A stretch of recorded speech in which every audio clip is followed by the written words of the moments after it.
7월 한 달 동안 지켜주신 주님께서 8월에도 은혜를 주시기를 바랍니다. 인사 좀 하실까요? 네.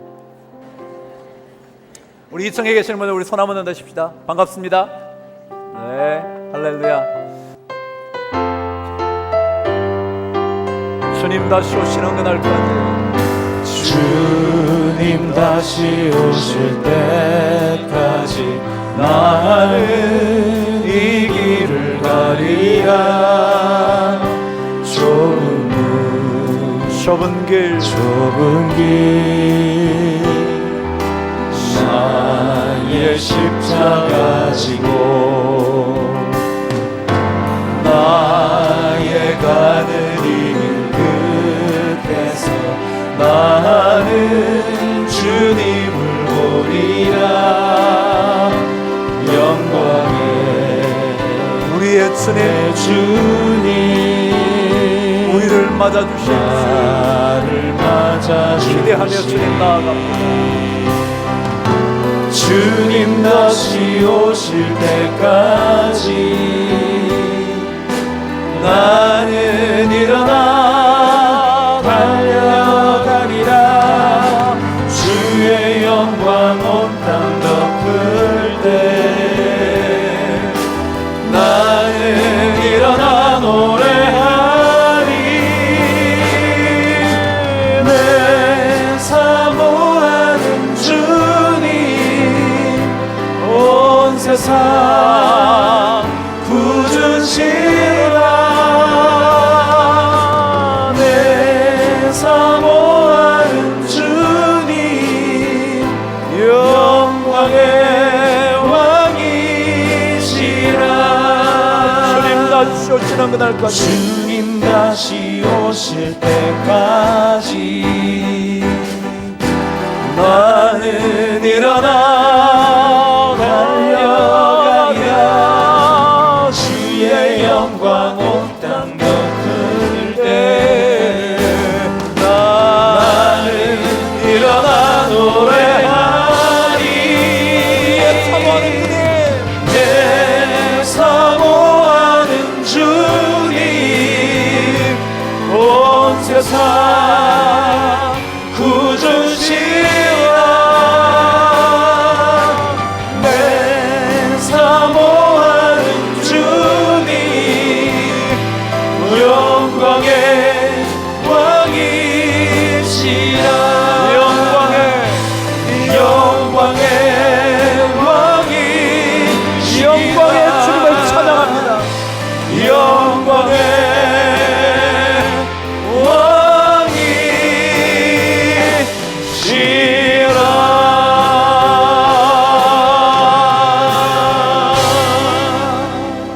함께 읽어보도록 하죠. 누가복음 18장 18절에서 27절까지 저와 함께 말씀을 번갈아 가면서 한번 읽어보시죠. 제가 18절을 시작합니다. 어떤 관리가 물어 이르되 선한 선생님이여 내가 무엇을 하여야 영생을 얻으리이까?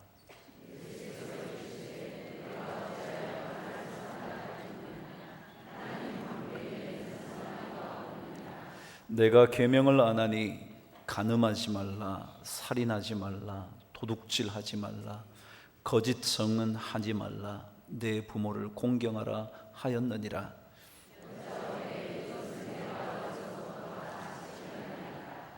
예수께서 이 말을 들으시고 이르시되 내게 아직도 한 가지 부족한 것이 있으니 내게 있는 것을 다 팔아 가난한 자들에게 나눠주라. 그리하면 하늘에서 내게 보화가 있으리라. 그리고 와서 나를 따르라 하시니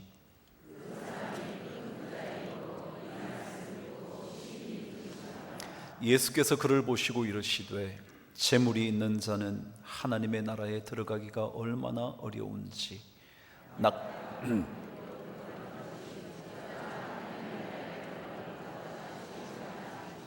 듣는 자들이 이르되 그런즉 누가 구원을 얻을 수 있나이까?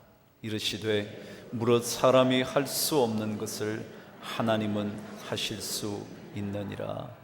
아멘. 여러분, 인간은 육신만이 아니죠.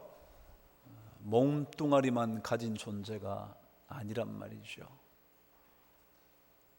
육신만이 아닌 영을 가진 영적인 존재죠.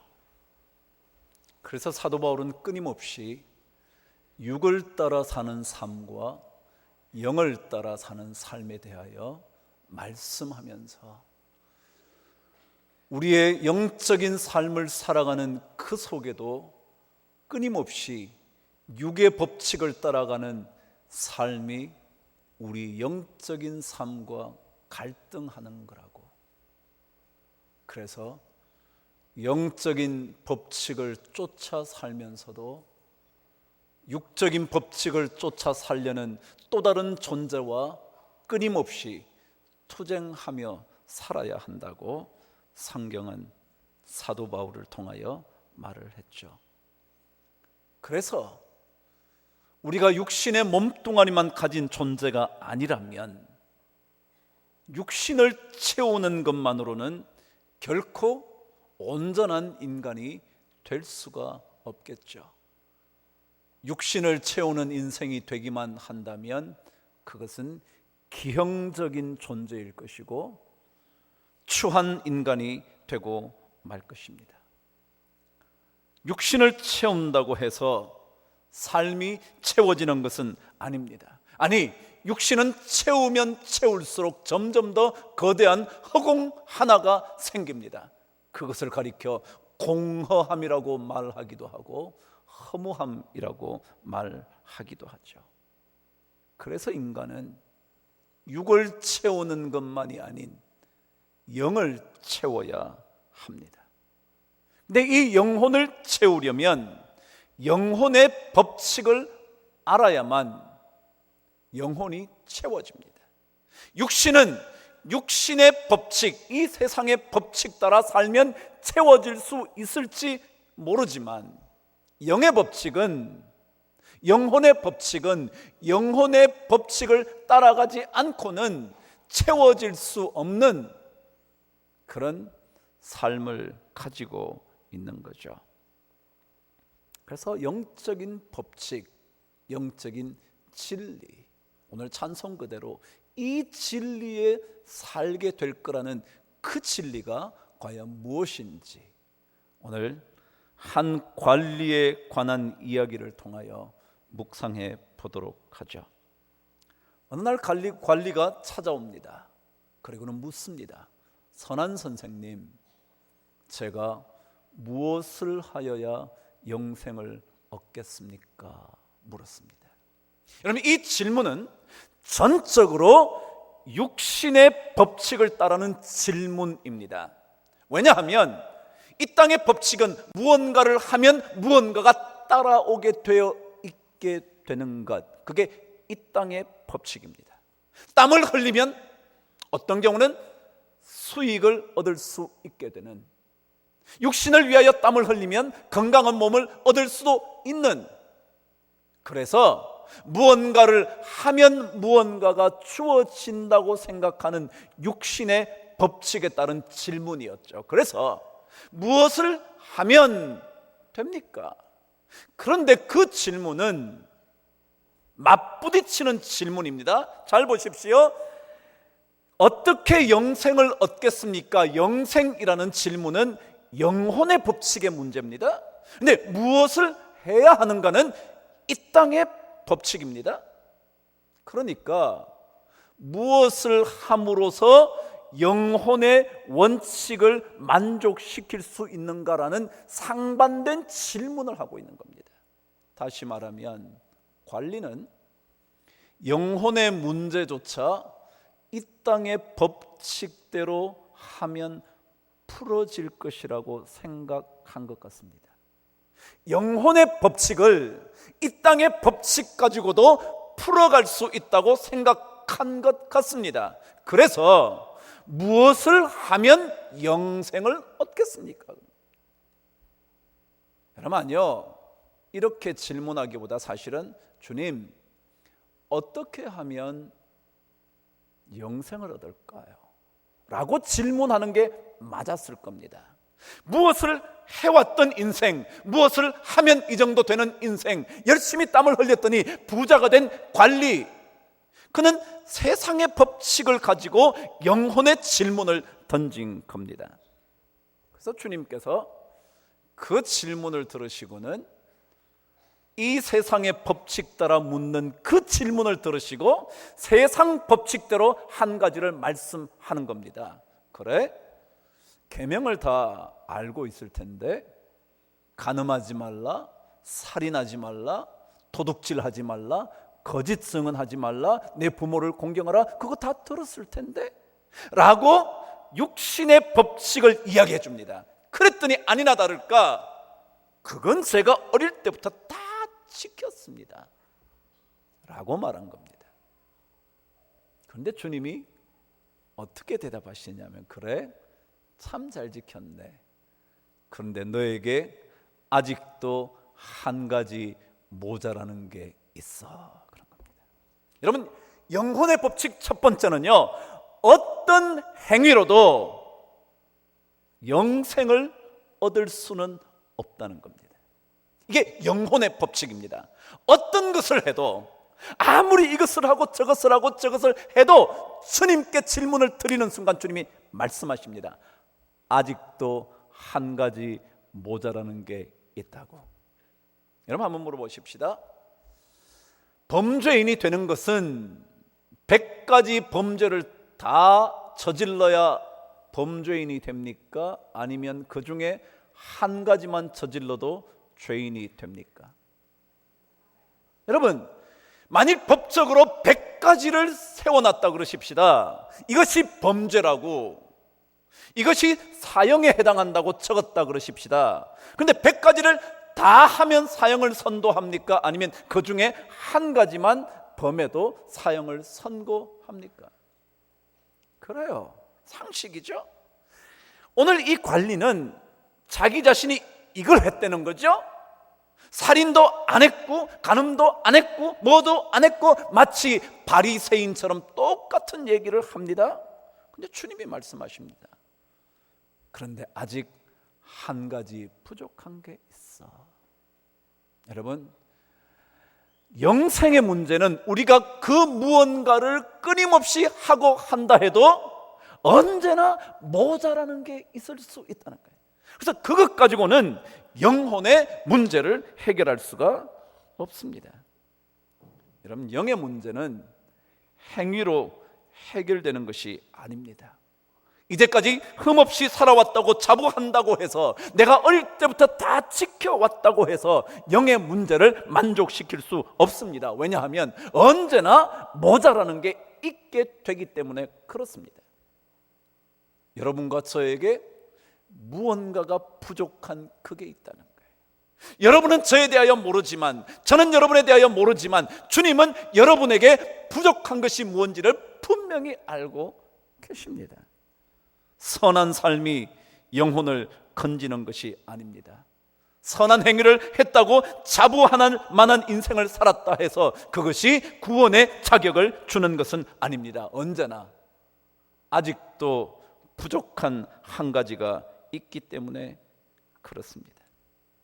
부자 관리는 자기가 다 한 줄 알았습니다. 저는 오늘 이 말씀을 읽다가 이런 질문 하나가 생겼습니다. 과연 부자 관리는 정말 영적인 갈급함이 있었을까? 정말 영생의 문제에 대하여 고민하고 고민하다가 이 질문을 주님께 던진 걸까? 라는 생각이 들었습니다. 여러분 한번 보시죠. 질문에는요 목표가 있습니다. 뭐냐 하면 모르는 것에 대한 해답을 얻는 겁니다. 그러니까 질문을 했다가 그 질문에 대한 답을 얻게 되는 거죠. 그런데요, 또 다른 질문이 있을 수 있습니다. 다 알고 있는데 그냥 묻는 겁니다. 그러신 적 있으신가요? 다 알고 있으면서 슬쩍슬쩍 묻는 겁니다.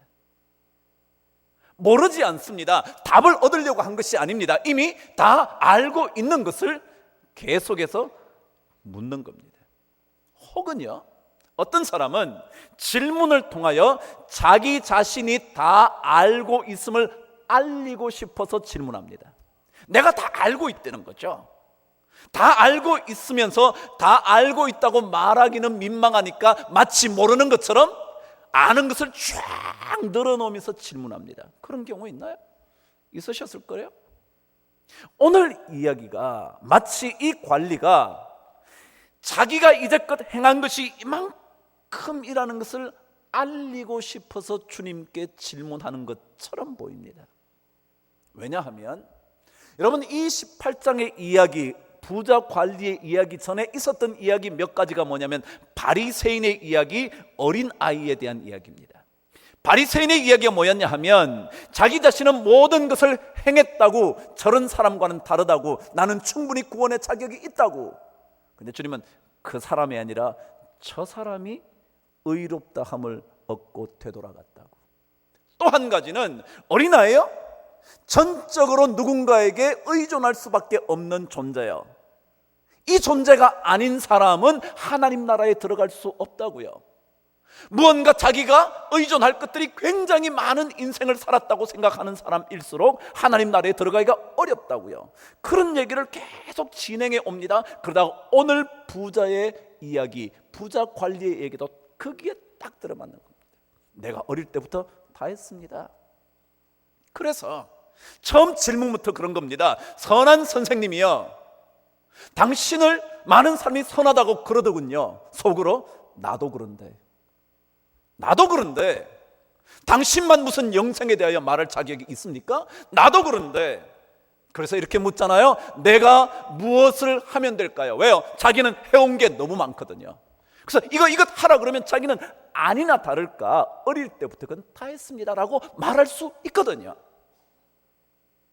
그런데 오늘 주님께서 당신 같은 사람 낙타가 바늘길을 들어가는 것보다 더 어려워, 불가능하다는 거예요. 그래요. 영적인 법칙의 핵심은요, 우리의 행위로, 우리의 삶의 선한 모습으로 결코 영혼의 문제를 해결할 수 없다는 거예요. 어찌 우리의 행함이 구원을 이루는 능력이 될 수 있겠습니까? 10가지를 다 해도 11번째 걸리면 그 자리에서 우리는 죄인 되고 마는 존재인데 어찌 우리가 우리의 행위, 잘난 행위 몇 가지 때문에 구원을 얻을 수 있다고 장담하겠습니까? 영적인 법칙은 그런 것이 아닙니다. 그래서 사도 바울은 갈라디아서 2장 16절에서 이렇게 기록한 겁니다. 2장 16절 저와 함께 가겠습니다. 2장 16절 이렇게 한번 보시죠. 시작. 사람이 의롭게 되는 것은 율법의 행위로 말미암음이 아니요 오직 예수 그리스도를 믿음으로 말미암는 줄 알므로 우리도 그리스도 예수를 믿나니 이는 우리가 율법의 행위로서가 아니고 그리스도를 믿음으로써 의롭다 함을 얻으려 함이라. 그 다음에요, 율법의 행위로 의롭다 함을 얻을 육체가 없느니라. 그러니까 계속해서 사도 바울이 영의 법칙과 육의 법칙을 계속 말합니다. 육의 법칙은 무언가를 하면 됩니다. 행위로 무언가를 이루면 됩니다. 그런데 하나님의 법칙은, 영적인 진리는 그렇지 않습니다. 빌립보서 3장 9절도 이렇게 말합니다. 제가 1부 때는 읽지 않았지만 3부, 2부 때 읽겠습니다. 빌립보서 3장 9절이요. 제가 읽어드릴까요? 그 안에서 발견되려 함이니, 그 앞절과 연결되어 있습니다. 제가 뒤에 있으면 내가 가진 의는 율법에서 난 것이 아니요 오직 그리스도를 믿음으로 말미암는 것이니 곧 믿음으로 하나님께로부터 난 의다. 이 말씀을 하기 전에 사도 바울이 뭐라고 설명하느냐면, 내가 누군 줄 아느냐고, 당신들에게 자랑할 것이 참 많다고 얘기하는데 육체에 대하여 나도 자랑하려고 하면 너무너무 많다고. 이스라엘 중에 이스라엘이고 유대인 중에 유대인이고 가말리엘 문화생에서 율법을 철저하게 지키며 예수까지 죽이려고 했던 사람이라고. 그런데 그것이 다 배설물같이 여기게 되었다고. 이유는 어떤 삶도 행위로서 의롭다 함을 얻을 존재가 없는 줄 알았기 때문에. 이게 영적인 법칙입니다. 웬만한 것, 할 만한 것 다 했다고 우리에게 영혼의 문제를 해결할 권리를 주는 것이 아닙니다. 오히려 한 가지가 언제나 부족하다고 말할 수 있다는 겁니다. 예수 믿는 사람들이 끊임없이 이 점에 대하여 혼돈합니다. 언제나 왔다 갔다 합니다. 잘할 때는 자격이 있다고 생각돼요. 떳떳해집니다. 하나님 앞에서, 자녀들 앞에서, 남편과 아내 앞에서, 누구 앞에서든지 자신이 만만해집니다. 그러다가 한두 가지에 걸려 넘어지기 시작하면 그때부터 자신감을 잃습니다. 왜요?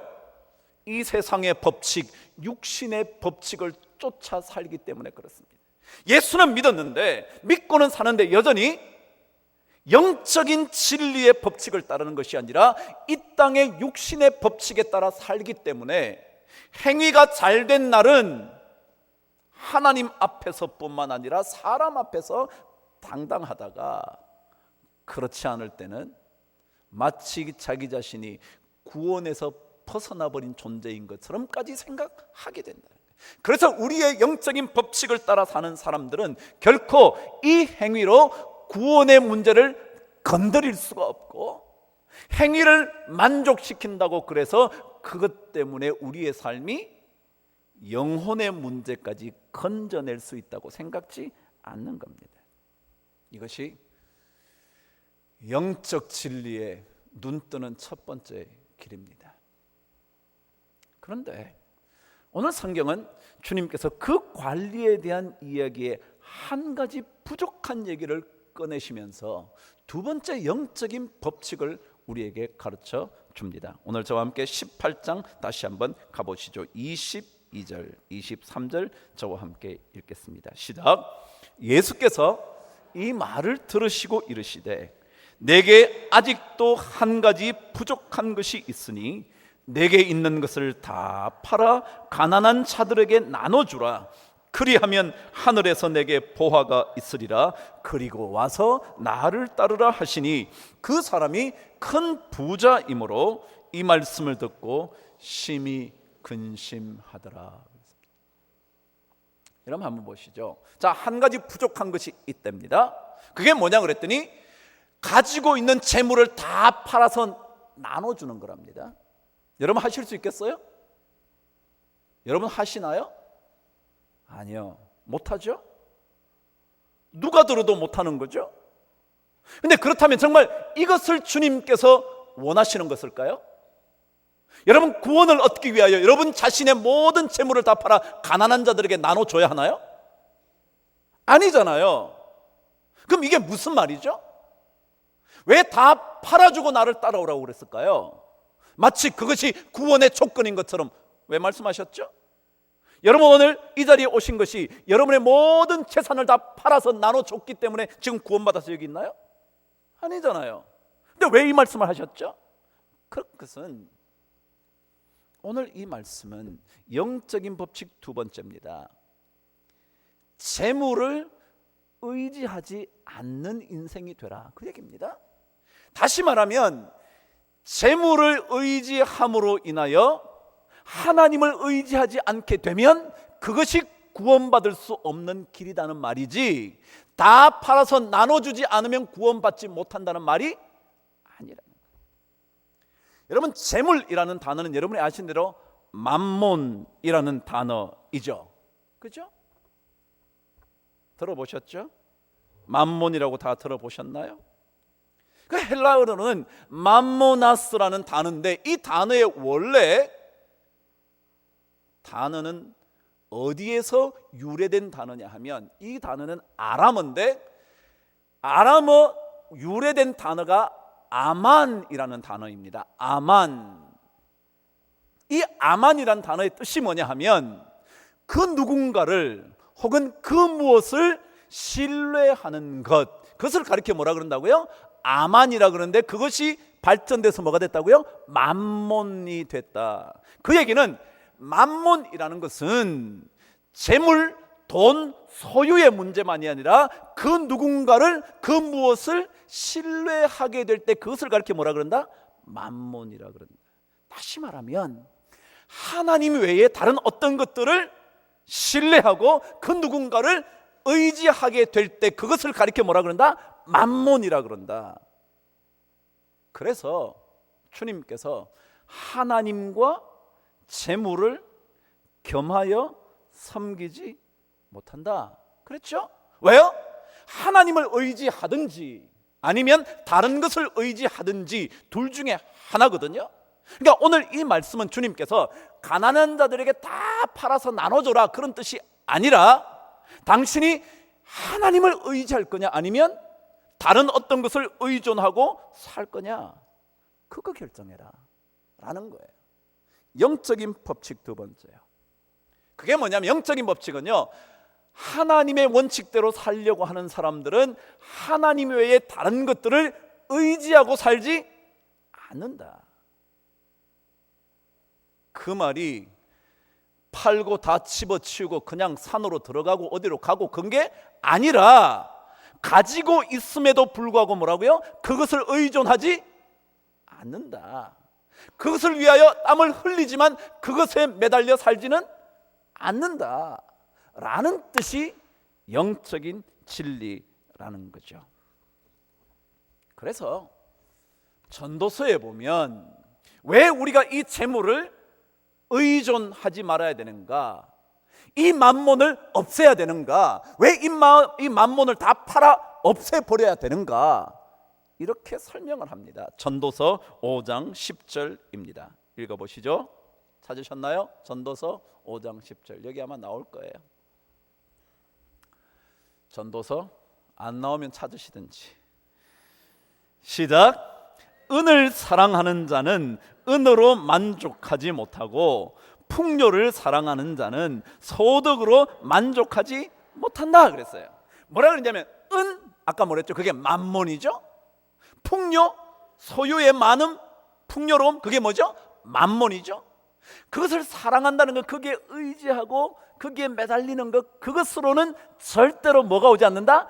만족이 오지 않기 때문이다. 이 땅의 법칙은요 뭐냐면 이것을 많이 가지면 괜찮은 인생이 될 것 같아요. 그래서 거기에 의존하면 삶은 괜찮은 인생 같아요. 그런데 오늘 성경은 말합니다. 은을 사랑하는 것, 그것으로 인하여 만족이 오는 것 아니고 풍요를 충분히 누린다 그래서 그것 때문에 만족이 오는 것 절대 아니기 때문에 그 만몬을 의지하면 안 돼, 그거예요. 그래서 시편 62편 10절은 재물이 늘어도 거기에 마음을 두지 말지니라. 그러니까 영적인 법칙을 따라 사는 사람은 재물이 하나도 없어야 된다 그런 뜻이 아니에요. 여러분 팔아서 주는 사람이 없다니까요. 근데 재물을 가지고 있음으로도 재물이 점점 늘어남에도 불구하고 거기에 마음을 두고 살지는 않는다. 그게 영적인 법칙이라는 거예요. 마치 돈으로 생명을 살 수가 없는데도 그것에 의존하고 매달려 그것만 추구하며 산다면 그것은 아니지. 그것은 세상의 법칙을 따라 사는 거지. 재물이 여러분을 살리지 못하지 않습니까? 그런데도 불구하고 많은 사람은 거기에 목숨을 걸지 않습니까? 재물을 신뢰하는 것, 그것은 마치 하나님 외에 어떤 다른 것이 자신을 건질 수 있다고 믿는 것과 똑같은 것이라. 그래서 주님께서 재물을 팔아버려야 한다고, 그래서 나눠줘 버려야 한다고 말씀하신 거죠. 없애야 된다는 뜻이 아니라 그랬죠. 거기에 매달리지 말아야 된다고요. 여러분, 재물은요 전도서 5장 14절에 가면 또다시 이런 얘기를 합니다. 왜 그것을 의존하면 안 되는가? 아까 10절에서 뭐라 했죠? 그것이 만족을 주지 못할 거니까.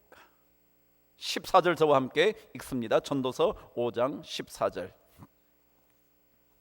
찾으셨나요? 전도서 5장 14절 시작.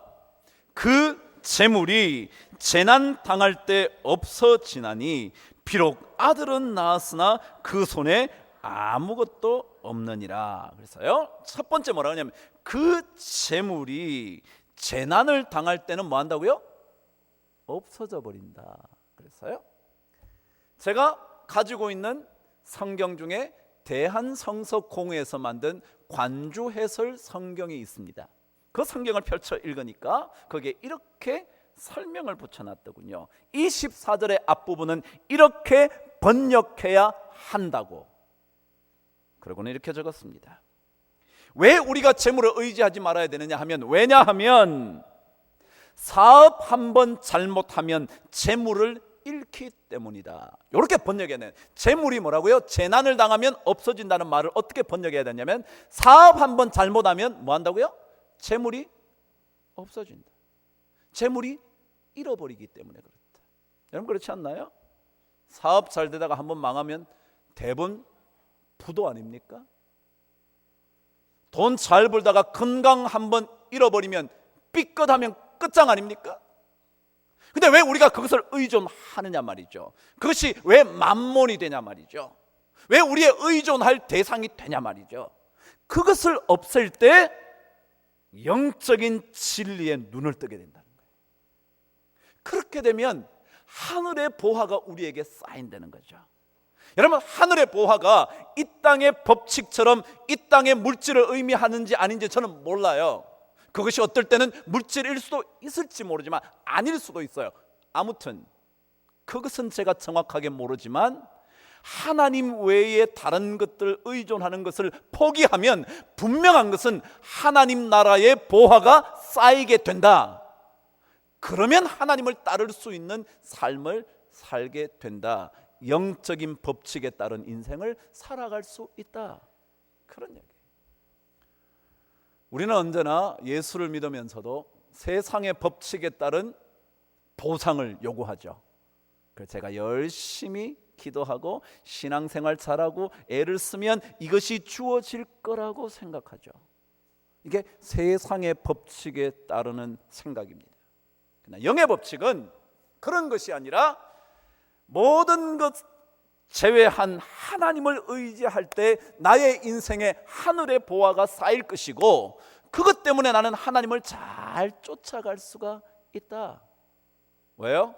하나님은 어떤 분이니까요? 오늘 27절 저와 함께 읽겠습니다. 시작. 이르시되 무릇 사람이 할 수 없는 것을 하나님은 다 하실 수 있기 때문이다. 다시 말하면 영적인 진리에 눈 뜨는 사람은 뭘 보게 되느냐 하면 하나님께서 모든 것을 하실 수 있다. 요걸 아는 거예요. 내가 지금 아무것도 없지만 하나님께서 하시려고 하면 뭐요? 모든 것 다 하실 수 있다. 지금 나는 이 자녀 문제를 해결 못하지만 하나님이 하시려고만 하면 이 자녀를 완전히 바꾸실 수 있다. 지금은 사업이 참 어렵지만 하나님이 이 사업을 부흥되게 흥왕되게 번성하게 하시려면 하실 수 있다. 이걸 믿는 거예요. 이게 영적인 눈이 떠지는 거예요.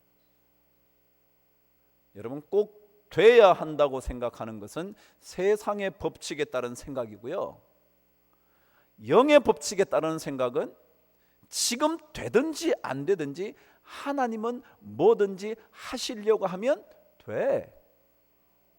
제가 자주 그러잖아요. 어려울 때 하나님께서 하시면 되지 뭐. 전 그걸 믿는 거라고 생각해요. 그게 믿음이 뭐냐면 하나님은 하실 수. 여러분, 낙타가 바늘기로 들어가는 게 가능한가요? 그것도 불가능한데 오늘 성경은 그것보다 더 어렵대잖아요. 그랬더니 그걸 누가 하냐? 그럼 누가 구원받겠냐? 그때 뭐라고요? 사람이 할 수 없는 것 하나님은 하셔. 그 얘기잖아요. 그러니까 불가능하다고 생각하는 것, 그거 하나님은 하셔. 그것에 눈을 뜰 때 영적인 진리의 소유자가 되는 겁니다.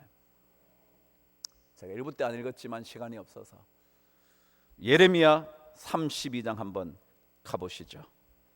예레미야 32장 유명한 얘기입니다.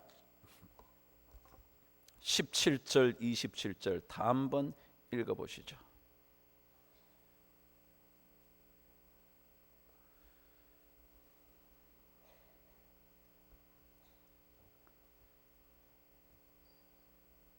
찾으셨죠? 32장 17절 1104면입니다. 자, 제가 앞을 한번 슬프도 소이다 그랬는데 이것은 탄식하는 얘기입니다. 왜냐하면 예레미야 기도인데 하나님 이런 분인데 어떻게 이렇게 됐습니까? 라고 말하면서 시작한 기도였기 때문에 그냥 슬프도 소이다 그런 얘기예요. 그걸 제외하고 읽으십시오. 시작. 주 여호와여, 주께서 큰 능력과 표심팔로 천지를 치우셨사오니 주에게는 할 수 없는 일이 없습니다. 할 수 없는 일이 없습니다. 여러분, 이것을 고백하는 게 뭐라고요?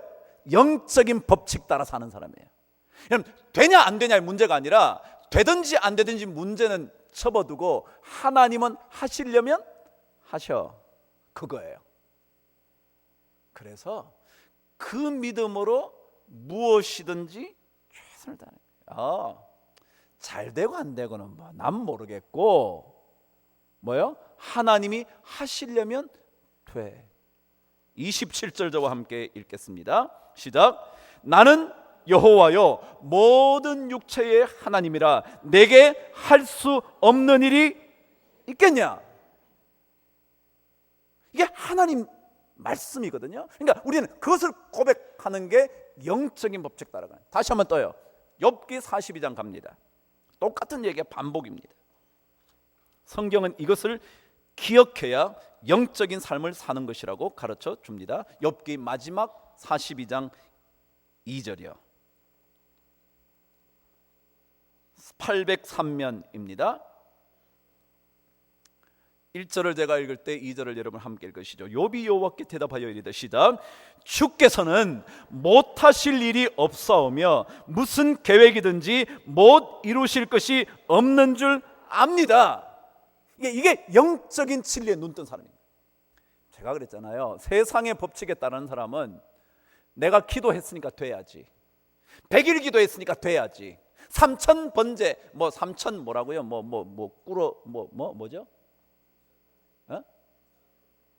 3천 뭐 배, 3천 배 그거 있잖아요. 뭐 무릎 꿇었다 일어났다 뭐 이렇게 하는 거. 그거 하면 되는 줄 아는, 그거 하면 되고 안 하면 안 되고, 그게 아니고요. 하든지 안 하든지 우리의 고백 속에 담긴 게 뭐냐면 하나님이 하시려면 하시지, 하나님께 능치 못한 일이 어디 있겠어? 하나님께서 계획하신 것 못 이룰 일이 어디 있겠어? 그러니까 하나님이 하시면 하셔. 그게 영적으로 눈을 뜬 사람인 거예요.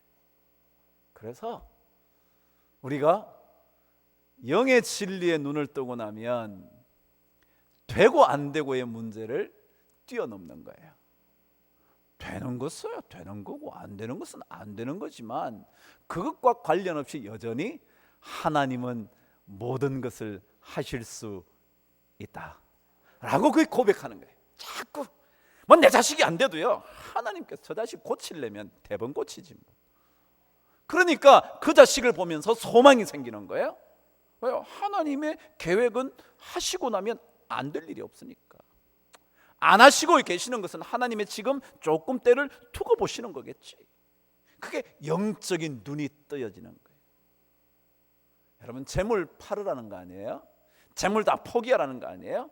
그것에 여러분의 삶을 의존하게 되면 영적인 진리에 눈이 감겨지게 되고, 그러면 하늘의 보화가 쌓이지 않았기 때문에, 하늘의 보화가 없으니까 자꾸만 채워야 한다고 생각하니까 또다시 육신의 법칙을 따라 살게 되는 거거든요.